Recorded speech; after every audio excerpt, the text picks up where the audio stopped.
Bismillahirrahmanirrahim. Assalamualaikum warahmatullahi wabarakatuh. Alhamdulillahi wa kafa, wassalatu wassalamu ala nabiyyina al-mustafa wa ala alihi wa ashabihi wa man wafa. Ashhadu an la ilaha illallah wahdahu la syarikalah wa asyhadu anna Muhammadan abduhu wa rasuluh alladzi la nabiyya wa la rasula ba'dah.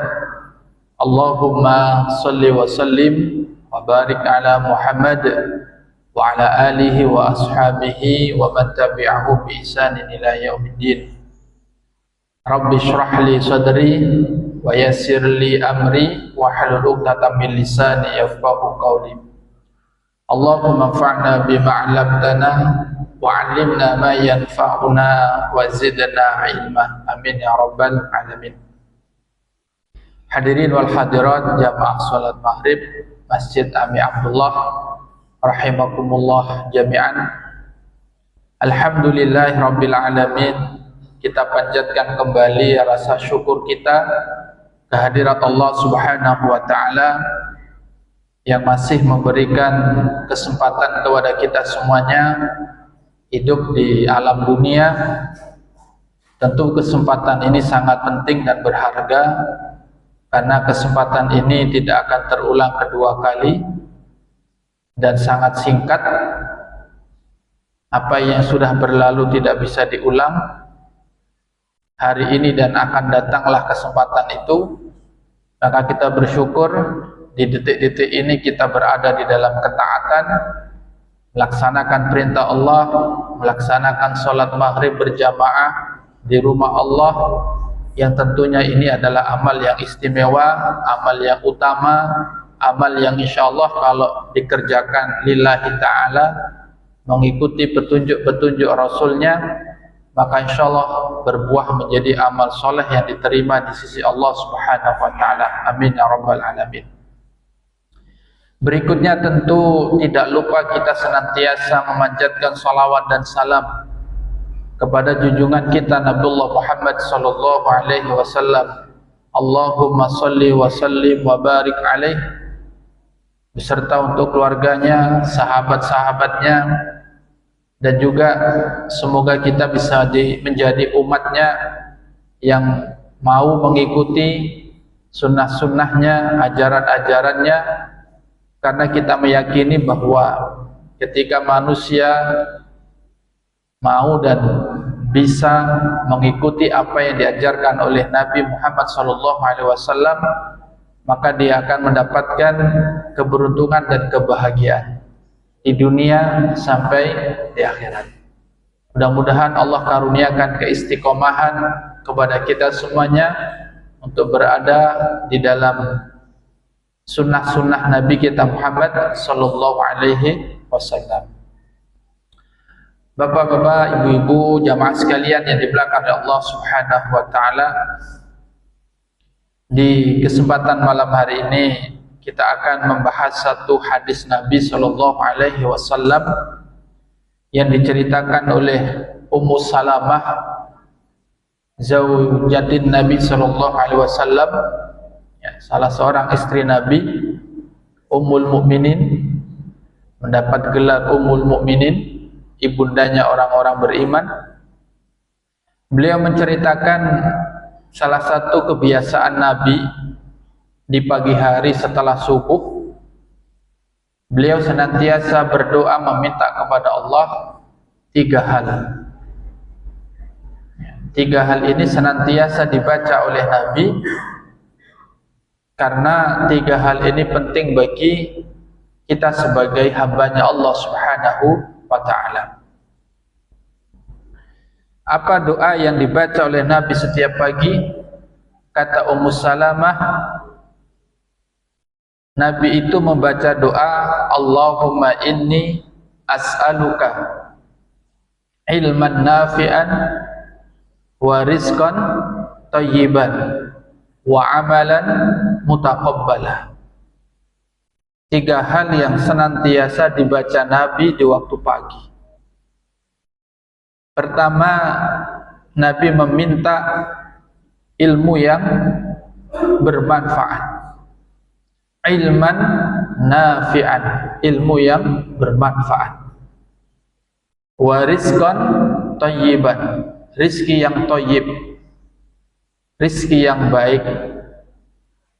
Wa amalan mutaqabbalah, dan amal yang diterima oleh Allah Subhanahu wa ta'ala.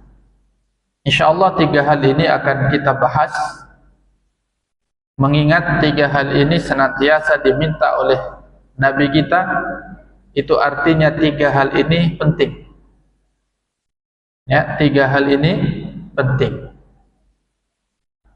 Oleh karena itu, mari kita perhatikan satu persatu dari doa yang sangat singkat, tapi sebenarnya cukup banyak makna yang bisa kita ambil daripada 3 permintaan Nabi kita Muhammad SAW ini. Yang pertama, Nabi meminta kepada Allah Subhanahu wa ta'ala agar diberikan ilmu yang bermanfaat. Kenapa Nabi meminta ilmu yang bermanfaat?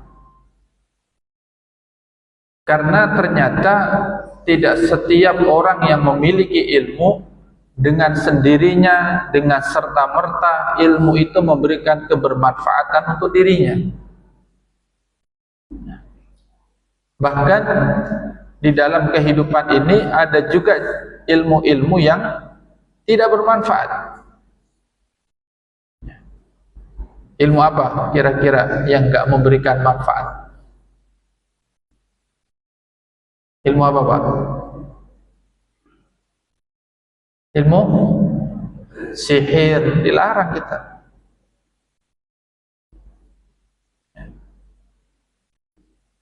Sihir termasuk yang dilarang dalam agama kita. Karena sihir ini bagian daripada ilmu yang jika itu dipergunakan, selain pelakunya diancam dengan dosa besar, itu juga merusak tatanan kehidupan umat manusia. Tapi ada jauh hal yang lebih penting. Kenapa Nabi kita Muhammad SAW minta ilmu yang bermanfaat? Karena sejatinya ilmu itu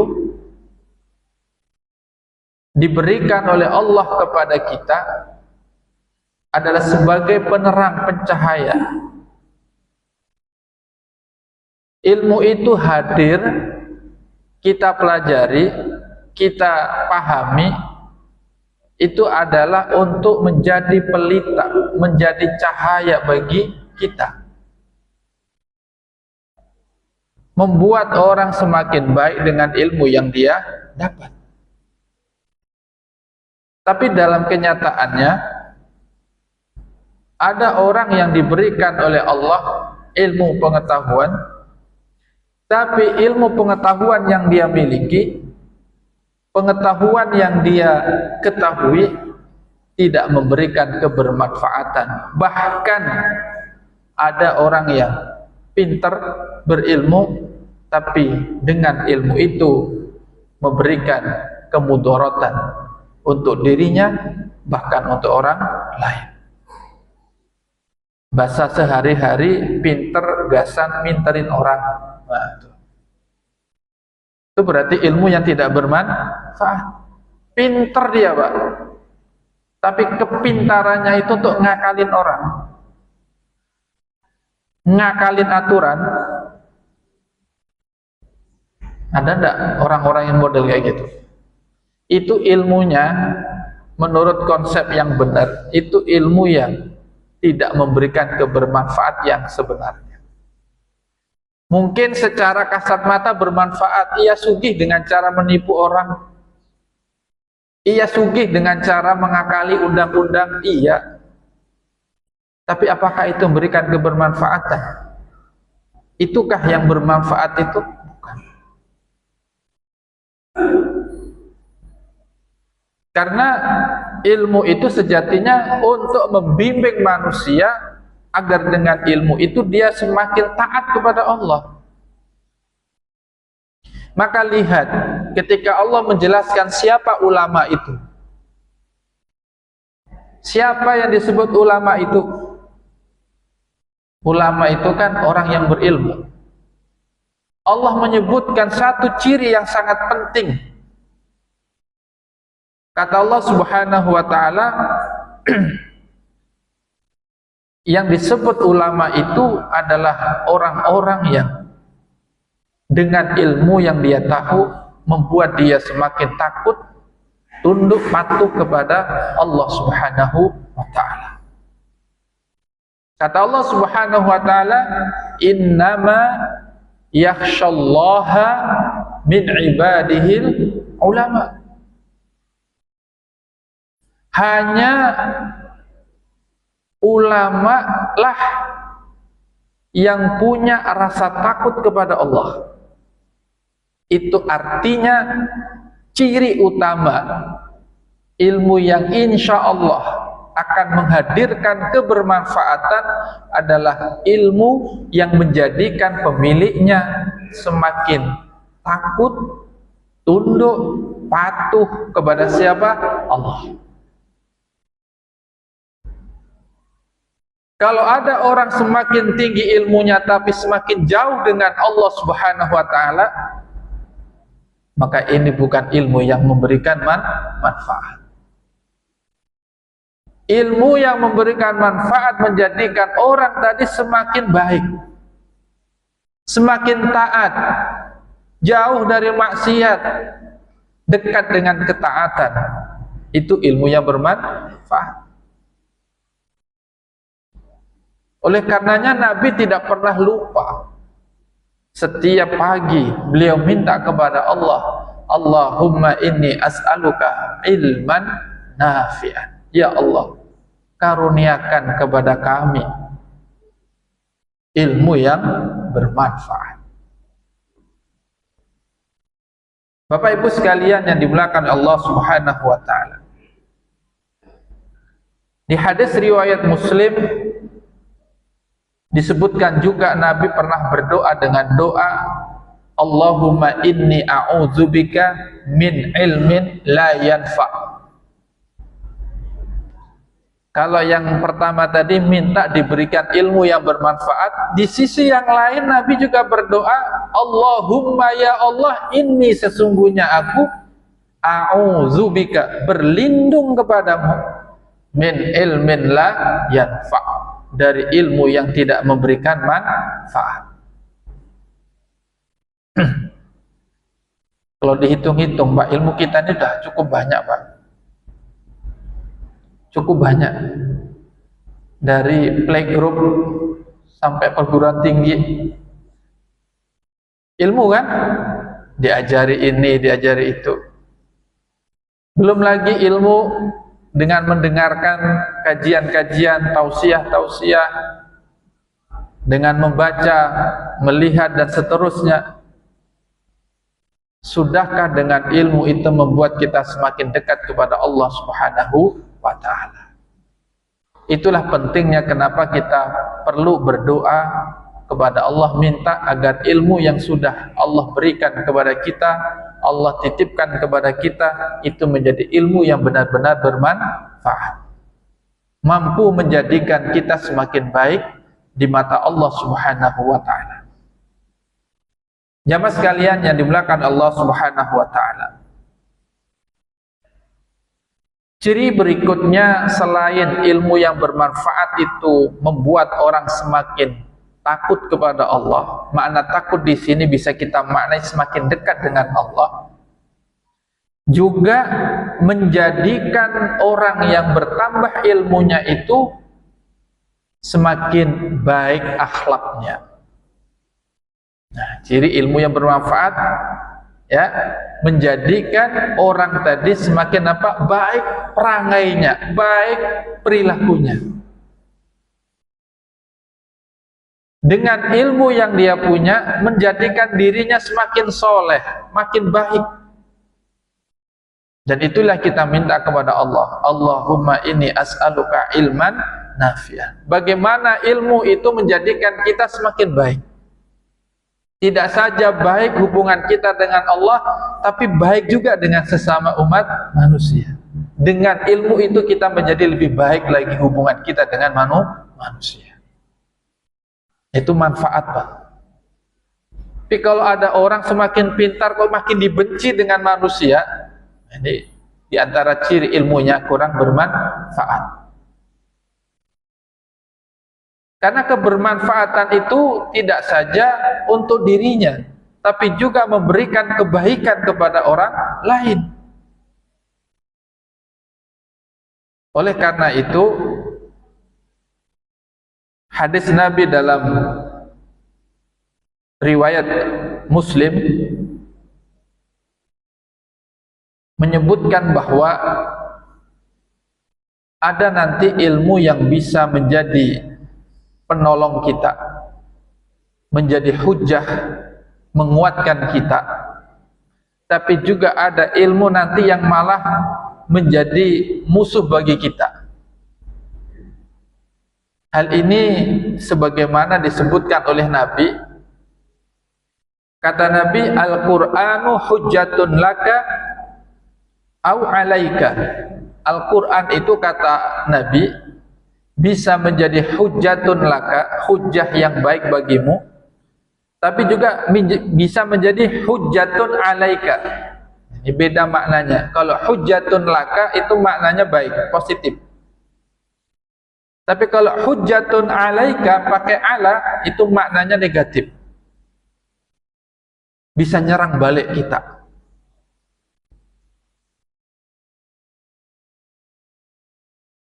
Bagaimana memahami hadis Nabi ini? Ulun contohkan begini. Ada orang melakukan pelanggaran. Kalau dia melanggarnya karena ketidaktahuannya, nggak ngerti Pak aturan. Masa sih harus dihukum? Oh, nggak ngerti. Kalaupun dihukumnya ringan.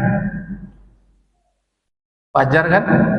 Nggak ngerti aturan, tanpa dia niat mau melakukan kesalahan, dikiranya benar, salah.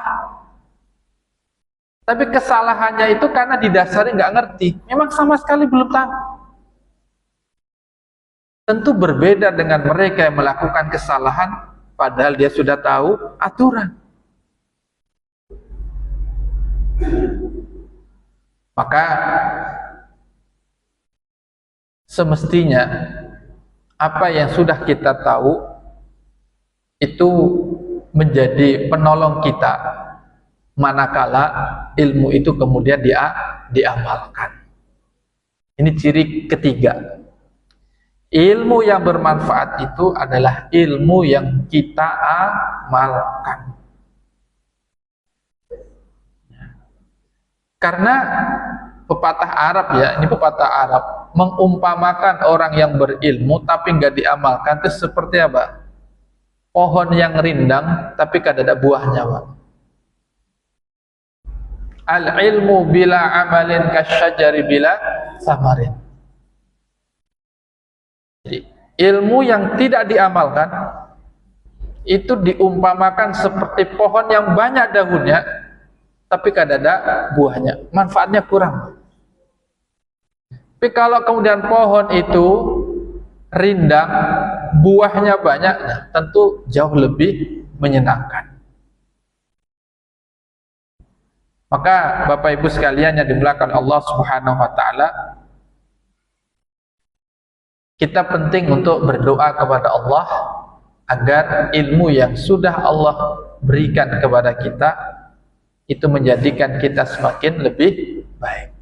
Ilmu itu menjadi bermanfaat, baik untuk kehidupan di dunia kita maupun di kehidupan selanjutnya.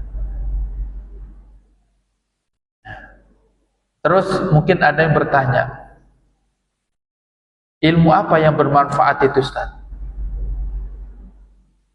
Apakah ilmu akhirat saja ataukah dunia saja? Bagi kita umat muslim, Nabi menyuruh dua-duanya.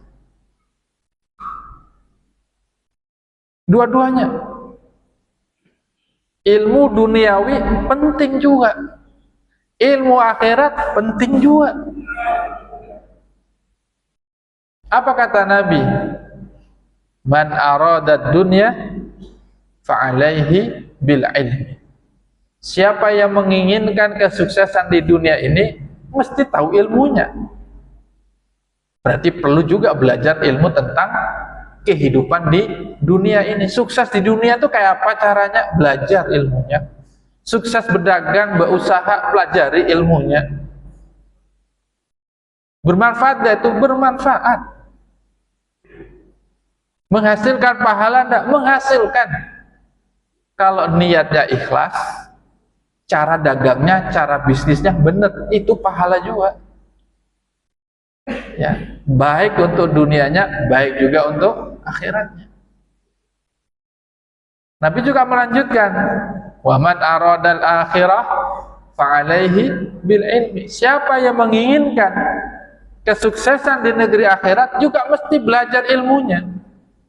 Ilmu apa itu? Ya ilmu agama tentunya. Waman aradahuma, kalau ingin sukses dua-duanya berarti pelajari dua-duanya. Ilmu bagaimana hidup yang baik di dunia, tahu ilmunya, begitu juga hidup bahagia di akhirat, ngerti juga ilmunya.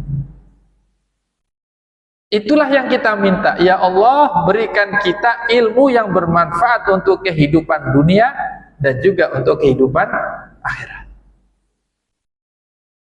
Kalau sudah dapat ini Pak, inilah kebahagiaan itu Pak.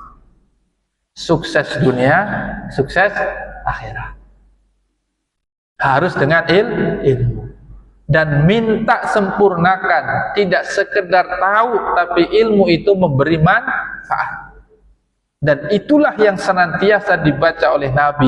Minta setiap pagi kepada Allah, Allahumma inni as'aluka ilman nafi'ah. Tidak sekedar minta ilmu, tapi minta ilmu yang membawa kebermanfaatan. Nah, sekarang itu kadang ada model manusia itu lebih suka gelar, Wak. Ilmunya belakangan. Ya, gelarnya banyak, ilmunya belakangan. Ini namanya misorientasi. Orientasi dia belajar itu apa? Enggak gagahan, panjang-panjangan, kan bukan. Tapi hakikat ilmu itu dipelajari agar membawa kebermanfaatan. Sudah rahasia umum. Ya. Cari gelar. Tidak perlu sekolah. Yang penting berduit. Punya relasi. Mau gelar berapa aja bisa, Pak. Kan gitu. Itu di negeri sono, Pak, bukan di sini. Nah, jadi yang penting itu apa? Kebermanfaatan ilmunya. Kalau caranya saja nggak benar, gimana mau manfaat? Kalau memang prosedurnya harus sekolah begini-begini, artinya apa? Kebermanfaatan ilmu itu juga mengindahkan aturan-aturan yang ada. Baik, kita lanjut ke bagian kedua. Apa hal kedua yang diminta oleh Nabi setelah ilmu yang bermanfaat? Rizqan thayyiban, rizki yang baik. Apa rizki yang baik itu maksudnya? Rizki yang halal, yang membawa kebaikan, yang membawa keberkahan, rizki yang memberikan dampak yang baik bagi dirinya, keluarganya. Tidak saja membuat baik di kehidupan dunia, tapi sampai di akhirat. Ingati dengan hadis Nabi di mana Nabi kita Muhammad sallallahu alaihi wasallam menyebutkan bahwa Allah itu baik. Innallaha thayyibun la yaqbalu illa thayyiban. Tidak akan mau menerima sesuatu yang tidak baik. Jadi Nabi menegaskan Allah itu thayyibun. Allah itu baik. La yaqbalu illa thayyiban. Tidak mau menerima sesuatu yang tidak baik. Jadi doa Nabi yang kedua ini mengajarkan kepada kita pentingnya mendapatkan rizki itu bukan sekedar banyaknya, Pak, tapi apa? Rizki yang baik itu ya satu, rizki yang didapat dengan cara yang halal ya, rizki yang didapat dengan cara yang halal, bukan dengan cara yang haram.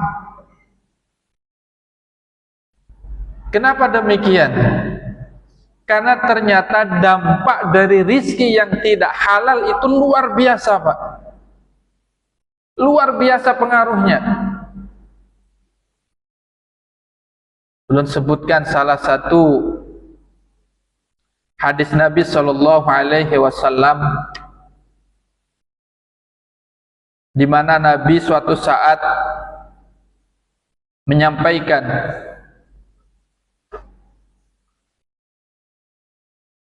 hadis riwayat Muslim dari sahabat Abu Hurairah.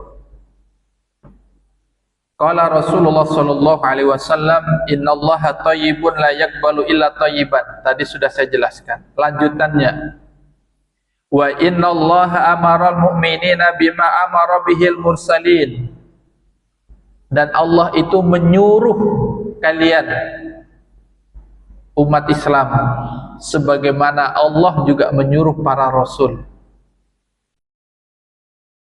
Apa perintahnya Allah kepada para utusannya? Nabi kemudian membaca ayat, ya ayyuhar rusul kulu min thayyibati wa'malu sholiha inni bima ta'maluna alim. Kata Allah Subhanahu wa taala, ya ayyuhar rusulu, wahai para rasul. Jadi rasul pun disuruh, Pak. Disuruh ngapain sama Allah? Kulu min thayyibat. Makanlah, carilah rizki yang baik. Rizki yang baik itu apa? Tentu rizki yang halal. Wa'malu sholihah, dan beramal solehlah. Inni bima ta'maluna alim. Sesungguhnya aku, kata Allah, bima ta'malun, terhadap apa saja yang kamu gawi, kamu kerjakan, aku tahu. Gawian yang kita lakukan sehari-hari itu, nah, jangan dipikir Allah tuh nggak tahu. Ih, kada ada yang tahu, kada apa. Oh, salah itu. Bersembunyi di tempat yang sangat privasi pun, super privasi pun, Allah tahu nggak? Tahu. Kalau ada kesadaran ini, yakin saya, orang mau korupsi pun mikir-mikir, Pak. Ya, kenapa? Karena ada CCTV yang tidak pernah padam. Mati lampu tetap baik, kedap suara tetap baik. Ada siapa di sini? Ada Raqib dan Atid. Allah sengaja menugaskan dua makhluknya yang mulia, Raqib dan Atid, untuk senantiasa mencatat, melihati apapun yang dia kerjakan oleh kita. Nah, Allah menegaskan itu. Kemudian Allah juga, Nabi kemudian mengutip ayat berikutnya, ya ayyuhalladzina amanu kulu min thayyibati ma razaqnakum. Hai orang-orang beriman. Jadi Rasul pun disuruh nyari rizki yang thayyib, orang beriman pun disuruh nyari yang thayyib juga. Kata Allah Subhanahu wa taala, ya ayyuhalladzina amanu, wahai orang-orang yang telah beriman kepada Allah, kulu min thayyibati ma razaqnakum. Makanlah yang baik-baik dari rezeki yang telah aku berikan. Nah, jadi itu perintah kepada Rasul, juga perintah kepada kita semua. Lalu kemudian Nabi SAW menyebutkan satu kisah dalam hadis kelanjutannya ini, di mana ada seorang laki-laki yutilus safar, dia itu sedang dalam perjalanan yang cukup jauh.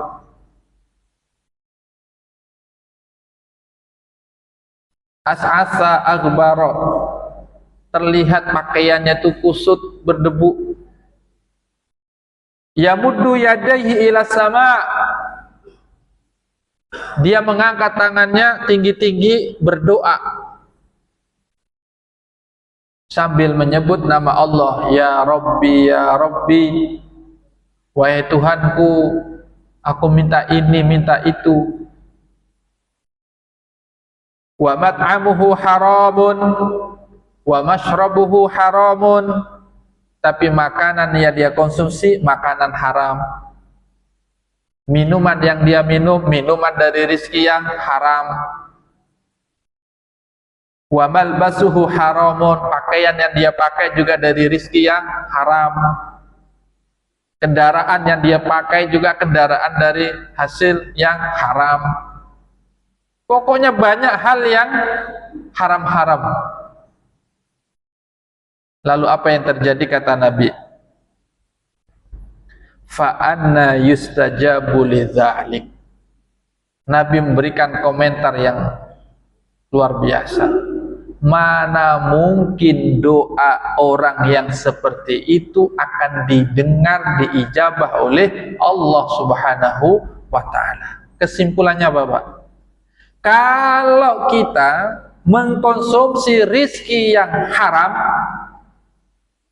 itu doa kita tertolak. Doa kita tertolak. Padahal bayangkan coba, bukankah Nabi itu pernah menyampaikan di antara waktu yang mustajab untuk berdoa itu adalah sedang bepergian. Ini orang bepergian Pak, panjang lagi perpergiannya. Yang kedua, di antara doa yang mustajab itu kan dia menyebut nama-nama Allah. Ya, dia panggil nama Allah, ya Rob, ya Rob, dia panggil. Ketiga, dia ngangkat tangan. Artinya apa? Adab-adab doa itu diamalkan. Mestinya kan diijabah. Itu semua terhalang hanya dengan satu perkara saja. Apa tadi? Rizki yang dia dapatkan adalah rizki yang haram. Jadi Nabi itu minta kepada Allah agar dimudahkan mendapatkan rizki yang thayyib, yang halal. Nah, Bapak Ibu sekalian yang dimuliakan oleh Allah, ulun juga mau bacakan satu hadis riwayat Imam Muslim, di mana Nabi SAW menyebutkan, akan datang satu masa, akan datang satu zaman, kata Nabi, ya'ti 'alan nasi zamanun, akan datang satu zaman yang dialami oleh umat manusia. Zaman yang kayak apa, kata Nabi itu? Al-mar'u la yubalil mar'u ma akhadha minhu. Umat manusia tidak lagi peduli dengan usaha gawian yang dia kerjakan. Manusia nggak peduli, Pak. Amin halal, aminal haram. Apakah itu halal ataukah itu haram? Orang nggak peduli. Nggak tahu zaman itu sudah sampai ke zaman kita atau belum? Sudah sampai belum? Karena ini pakai fi'il mudhari ya'ti. Ya'ti itu bisa diartikan sedang terjadi, ya, atau akan terjadi.